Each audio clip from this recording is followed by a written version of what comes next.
Tumulekera yande kiombe kia Gusii Governance Watch kirono muswatire Otundo nikobono kia buri bunge amo ne serikali kone kibuna ngolika kire abanyagetari ase enchire bwenrete korengana Richo Ruto nigatebere buna chinga kichinyinge abanyagetari niko bagotigwa maega ekerekeria bateresa boko se clinical officers na nurses na bakunyara kwa gwemeremo serikali chichi county korengana kiombe kiniko batebire buna ni gachi serikali chichi county chikorokana kobwa na twaro bobo kulika abanyagetari kubwatikana no kuboro kwenengo gose chibesa ekibona barabe wawakana abanyagetari yabo boniga bure serikali ngima ya Kenya kwanza kone kibuna kinyagetari aho asichi county ngoyi kubari meremeri kunyara gwikiraniyo bokore butakira sinyagetari chinene che serikali.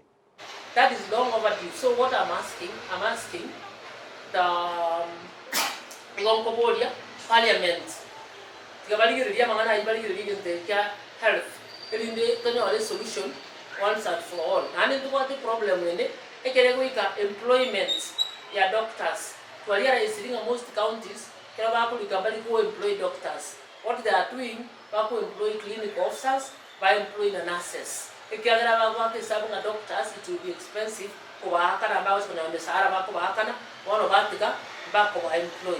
So for that reason ya very one go solve the problem with chance. So go to an unhealthy commission. That is the one that can help us. So Parliament, we are looking unto you to ensure that ngakonyire amangana haya ya banyagitari ntoko nyakotwara problems to mayanga the county government is supposed to kushughulika na mangano kupeana equipment no ensure ngabarule amalyogo into various hospitals.